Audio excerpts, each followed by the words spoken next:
Jalna merchant cooperative बँकेतील कोट्यवधी रुपयांच्या घोटाळ्यानं संपूर्ण जिल्ह्यात खळबळ उडाली आहे। बनावट वेअरहाऊस, खोटे खातेदार आणि बोगस कागदपत्रांच्या आधारे ठेवीदारांच्या पैशावर डल्ला मारण्यात आल्याचा धक्कादायक प्रकार उघडकीस आला आहे। आर्थिक गुन्हे शाखेच्या तपासात आता या घोटाळ्याची रक्कम तब्बल 53 कोटींवर गेल्याचं समोर आलंय। पाहूयात या संदर्भातला विशेष रिपोर्ट।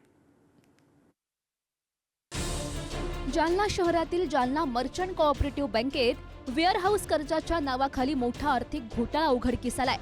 पंचमुखी वेअरहाऊसच्या नावानं बनावट कागदपत्र तयार करण्यात आली आणि तब्बल 177 बनावट खातेदारांच्या माध्यमातून कोट्यवधी रुपयांची कर्ज मंजूर करण्यात आली आहे। सुरुवातीला या घोटाळ्याची रक्कम 23 कोटी 33 लाख रुपये असल्याचं समोर आलं होतं।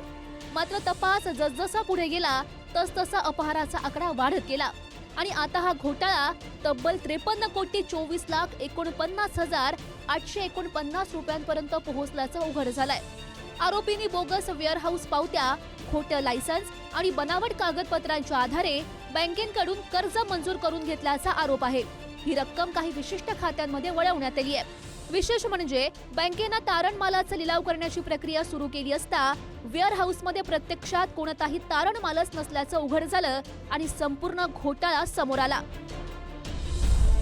जालना मर्चंट कोऑपरेटिव्ह बँकेत 53 कोटी 24 लाखांचा घोटाळा। वेअरहाऊस कर्जाच्या नावाखाली 177 बनावट खातेदार, बोगस पावत्या आणि खोट्या कागदपत्रांच्या आधारे कर्ज मंजूर, ठेवीदारांच्या पैशांचा गैरवापर, आर्थिक गुन्हे शाखेकडून सखोल तपास सुरू। या प्रकरणी चंदनझिरा पोलीस ठाण्यात भारतीय न्याय संहिता आणि MPID कायद्यान्वये गुन्हा दाखल करण्यात आलाय। घोटाळ्याची व्याप्ती मोठी असल्यानं तपास आर्थिक गुन्हे शाखेकडे सोपवण्यात आला। तपासाच्या दरम्यान मुख्य सूत्रधार रायचंद कुरंगळ याला श्रीगोंद्यातून अटकही करण्यात आली। त्यानंतर निलेश्वर भोसले, रामेश्वर जाधव, ज्ञानेश्वर जाधव आणि सुधाकर ठोंबरे यांनाही अटक करण्यात आली आहे। तपास पुढे जात असताना बँकेचे महाव्यवस्थापक राजेंद्र टोकशा यांनाही अटक करण्यात आली आहे। विशेष म्हणजे या प्रकरणातील फिर्यादीच आरोपी ठरल्यानं मोठी खळबळ उडाली।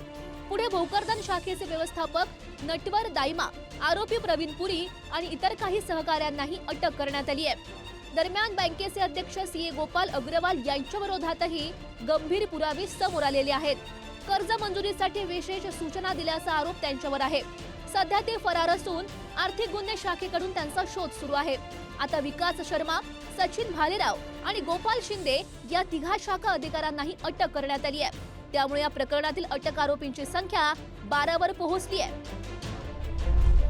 आतापर्यंत 12 आरोपी अटकेत, बँकेचे अनेक अधिकारी जेरबंद, अध्यक्ष गोपाल अग्रवाल फरार, ठेवीदारांच्या तक्रारी वाढल्या। 9 लोकांना ताब्यात घेऊन अटक केलेली आहे। पैकी काही शाखा अधिकारी हे अटकपूर्व जामिनासाठी जिल्हा सत्र न्यायालयामध्ये गेले असल्यावर पत्र प्राप्त झाले होते। विकास दिनेश शर्मा, शाखा अधिकारी देऊळगाव राजा शाखा, सचिन सुरेश बालेराव, पासिंग अधिकारी जालना मर्चंट बँक तत्कालीन शाखा अधिकारी आणि गोपाल भगवानराव शिंदे, शाखा अधिकारी Jalna merchant bank Sillod branch, अशा एकूण 3 लोकांना आज सदर गुन्ह्यात ताब्यात घेण्यात आलेले आहे। संबंधित शाखांमधून जे कर्ज वाटप करण्यात आलेलं आहे त्या कर्ज वाटपाच्या अनुषंगाने यांचा गुन्ह्यातील सहभाग निष्पन्न करून पुढील गुन्ह्याचा पुढील तपास सुरू आहे। या घोटाळ्यामुळे अनेक ठेवीदारांच्या ठेवी अडकल्या असून ठेवीदारांमध्ये भीतीचं वातावरण निर्माण झालंय। या प्रकरणात आणखी काही अधिकारी आणि संबंधितांचा सहभाग असण्याची शक्यता पोलिसांनी व्यक्त केली आहे। त्यामुळे आर्थिक गुन्हे शाखेचा तपास आता आणखी वेगानं सुरू आहे। जालना मर्चंट बँक घोटाळ्यामुळे ठेवीदारांमध्ये मोठी चिंता निर्माण झाली असून या प्रकरणात आणखी कुणाकुणाची नावं समोर येतात याकडे आता सर्वांचं लक्ष लागलंय। गौरव साळी, पुढारी न्यूज, जालना।